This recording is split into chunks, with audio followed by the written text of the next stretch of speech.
वंदे मातरम। आप सभी दर्शकों का आरजी टुडे दिल्ली न्यूज में स्वागत है। दादी माँ रुक्मिणी देवी फाउंडेशन का दीक्षांत समारोह आज। नई ऊर्जा नई पहचान की ओर युवा भारत निर्माण में अग्रसर। DMRD ग्रुप, जिन्होंने शिक्षा और स्वास्थ्य के क्षेत्र में देश भर में संस्कारवान और आत्मनिर्भर युवा पीढ़ी तैयार करने का बीड़ा उठाने वाली दादी माँ रुक्मिणी देवी फाउंडेशन द्वारा आयोजित दीक्षांत समारोह 2025 कॉन्स्टिट्यूशनल क्लब रफी मार्ग, नई दिल्ली में भव्यता के साथ संपन्न हुआ। DMRD ग्रुप के निदेशक डॉक्टर धर्मेंद्र कुमार मिश्रा ने कार्यक्रम की विस्तृत जानकारी देते हुए बताया कि ये समारोह युवाओं को आत्मनिर्भर जीवन की ओर प्रेरित करने वाली राष्ट्रीय पहल है। इस अवसर पर शिक्षा, स्वास्थ्य एवं अन्य विविध क्षेत्रों में उत्कृष्टता प्राप्त कर चुके प्रशिक्षुओं, डॉक्टरों, शिक्षकों तथा अन्य विशेषज्ञों को सम्मानित किया गया। समारोह के मुख्य अतिथि के रूप में डॉक्टर सत्यपाल सिंह, जो कुलाधिपति गुरुकुल कानगड़ी विश्वविद्यालय हरिद्वार, पूर्व मंत्री भारत सरकार, पूर्व पुलिस कमिश्नर मुंबई से रह चुके, अपने कर कमलों से उपाधि एवं प्रमाण पत्र प्रदान किए। कार्यक्रम में विशेष अतिथियों के रूप में उपस्थित रहे डॉक्टर वेद प्रकाश गुप्ता, अध्यक्ष दादी माँ रुक्मिणी देवी फाउंडेशन इंस्टीट्यूट ऑफ नेचुरोपैथी एवं संस्थापक श्री देवालय संघ, डॉक्टर संजय मयूख, राष्ट्रीय मीडिया सह प्रभारी एवं प्रवक्ता भारतीय जनता पार्टी, सदस्य बिहार विधान परिषद, श्री 1008 महामंडलेश्वराचार्य कृष्ण विश्रुतपानी, अंतर्राष्ट्रीय प्रवक्ता सूर्यवंशी अखाड़ा, डॉक्टर महेश, डीन एवं HOD स्मृति सिद्धांत विभाग, all India institute of Ayurveda, advocate Ajay Bansal, अतिरिक्त महाधिवक्ता पंजाब, प्रोफेसर MN हुडा, निदेशक भारतीय विद्यापीठ नई दिल्ली क्षेत्र, श्री विनय ठाकुर, अतिरिक्त अधीक्षक सेंट्रल जेल तिहाड़, हरीश उप्रेती, अतिरिक्त अधीक्षक सेंट्रल जेल। इस ऐतिहासिक समारोह में चिकित्सा शिक्षण सम्मान के तहत डॉक्टर राम, श्रीमती सुमन लूथरा, काजल चौधरी, डॉक्टर रोहित भंडारी, पूनम हजेला एवं SK मलिक को सम्मानित किया गया।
हमारे बीच में उपस्थित हैं। आपका बहुत बहुत स्वागत। हम सब सौभाग्यशाली हैं इस वातावरण के अंदर उपस्थित होकर समाज को कुछ करने के लिए समाज में हम अपना योगदान किसी भी ढंग से दे रहे हैं। हम कुछ भी करें, समाज के लिए कुछ करना चाहिए, तभी हम इंसान कहने लायक हैं, वरना पशु और इंसान में बहुत फर्क नहीं है। देखने में पशु गिद्ध हमारे से ज़्यादा तेज है, घूमने में कुत्ता ज़्यादा तेज है, भागने में चीता हमारे से ज़्यादा तेज है। हम किस चीज़ में तेज हैं? हम इंसान क्यों हैं? क्योंकि हम सामाजिक प्राणी हैं और समाज के लिए कुछ हम कर सकते हैं। और जो व्यक्ति भी समाज के लिए कुछ करता है वही इंसान कहलाने लायक है। माँ रुक्मिणी देवी फाउंडेशन जो बनाया, जिसमें हम एक स्किल डेवलपमेंट कौन सी करें, लोगों को ठीक करने का स्किल, नेचुरोपैथी के द्वारा लोगों को ठीक करने का स्किल देकर उनको रोजगार के लायक बनाए, ताकि वो लोगों को स्वास्थ्य लाभ भी दे सके और इकोनॉमिकली भी अपने आप को स्ट्रॉन्ग बना सके। हमारे यहाँ एक साल का कोर्स जो है उसको पढ़ने की फीस है, लेकिन जो नहीं दे सकता वो बिल्कुल कोई एक पैसा दिए बिना भी आकर अपनी पढ़ाई कर सकता है। मिश्रा जी दिन रात 24/7 इस काम के लिए लगे हुए हैं कि सबको शिक्षा देकर इस योग्य बनाया जाए कि समाज को स्वास्थ्य लाभ दे सकें और अपना रोजगार भी वो चला सके। तो नेचर के नजदीक आइए और नेचुरोपैथी का विस्तार करके अपना कंट्रीब्यूशन कीजिए। और मुख्य काम है राम के नाम से जोड़ना और राम के काम से जोड़ना। और हमारा एक ही इसके अंदर नारा रहता है कि हम शक्तिशाली बनेंगे और राक्षसी प्रवृत्ति को समाप्त करेंगे। तो हम सभी प्रण लेकर जाएं कि हम शक्तिशाली बनेंगे और राक्षसी प्रवृत्ति को समाप्त करेंगे और हर व्यक्ति को स्वस्थ बनने के लिए, समर्थ बनने के लिए अपना अपना कंट्रीब्यूशन जो कर सकते हो अवश्य करेंगे। धन्यवाद।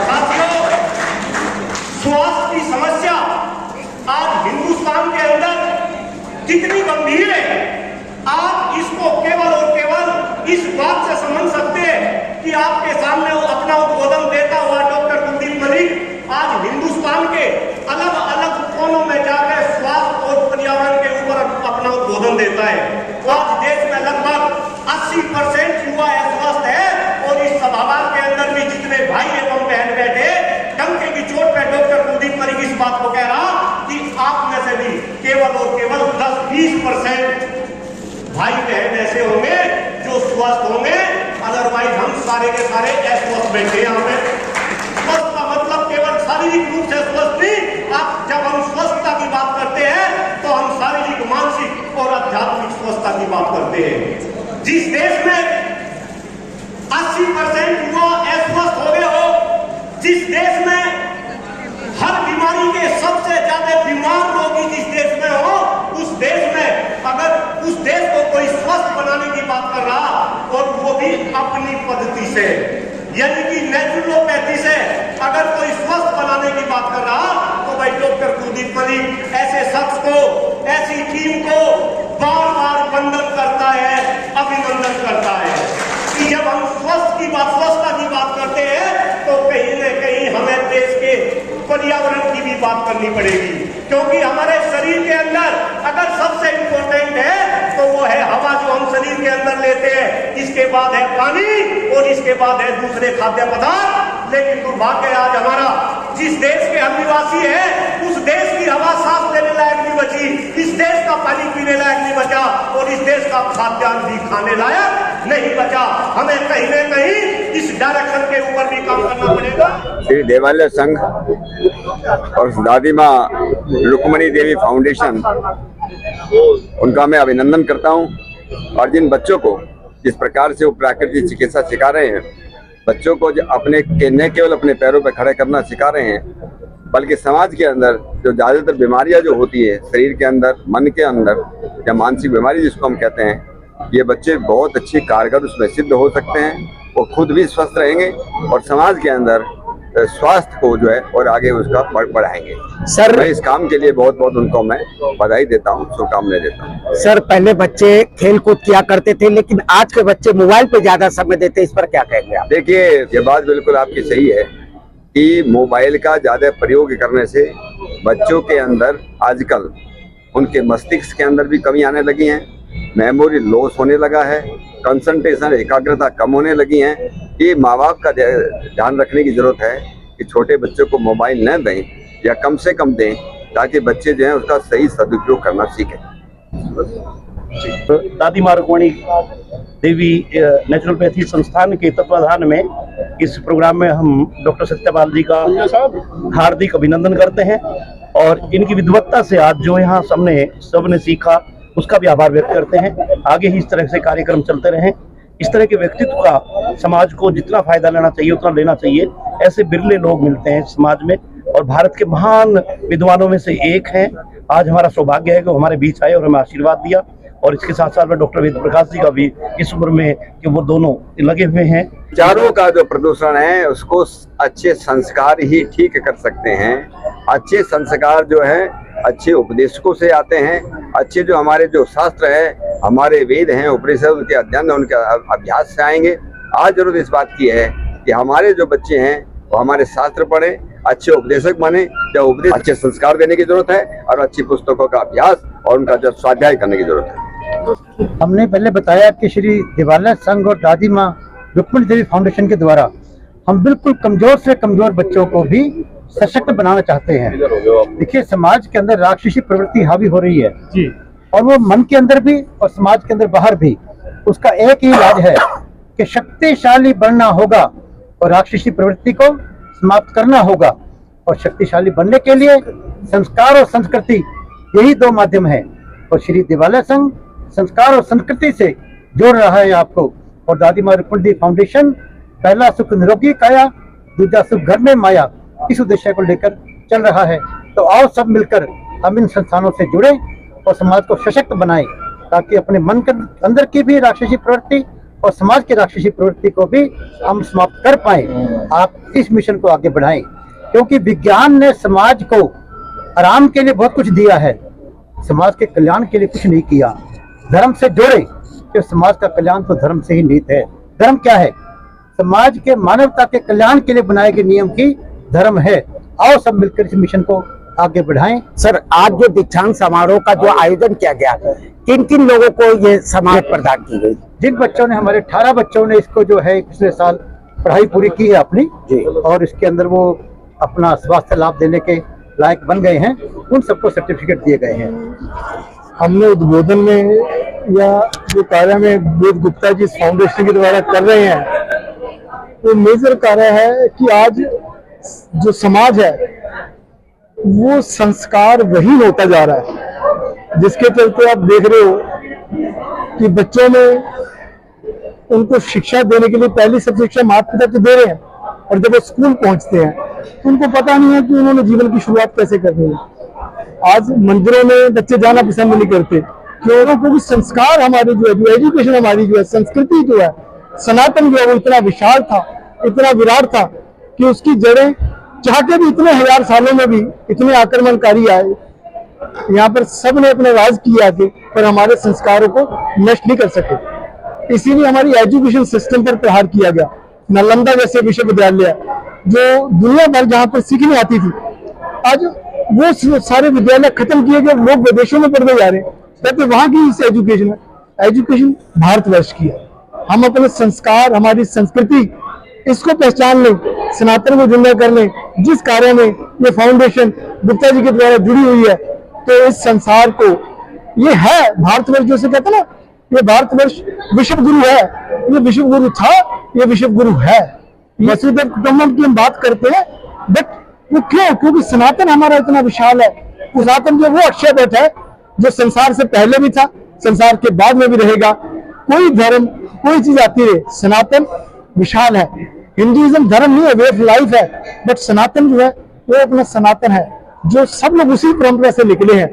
आज उसी को, परंपरा को इधर उधर करके उसका निर्वाह कर रहे हैं। तो मेरे को, आप सब लोगों को और फाउंडेशन को बहुत बहुत शुभकामनाएं कि जिस कार्य में लगे हुए हैं, ईश्वर उनको यूं प्रेरणा देता रहे और ये समाज के लिए, संसार के लिए ऐसे कार्य करते रहे जिसमें कि ऐसी सोच, ऐसी दिशा का संचालन हो जो इस देश को, भारतवर्ष को, जो विशाल अपना हमारा भारत है, जो विश्व गुरु के रूप में लोग उसे जाने और पहचाने। इन्हीं शुभकामनाओं के साथ अब सब लोग को बहुत बहुत बंधन। इस दीक्षांत समारोह में हमारे बैच में टोटल 22 बच्चे थे।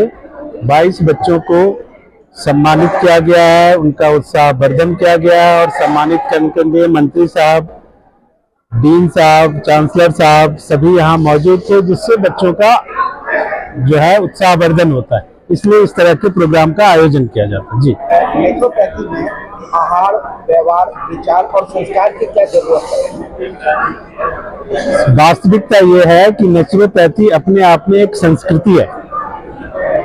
आहार और व्यवहार दो इम्पोर्टेंट चीज है।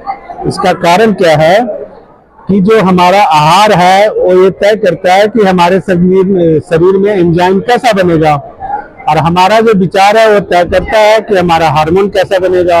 और शरीर के भगवान ने हार्मोन को वैद्य बना रखा है और एंजाइम को औषधि। तो अगर आहार और विचार ठीक नहीं होगा तो आहार ठीक नहीं होगा तो औषधि गलत, और विचार ठीक नहीं है तो वैद्य गलत। अब गलत वैद्य इलाज करेगा शरीर का तो क्या होगा? इसलिए विचार बहुत महत्वपूर्ण होता है।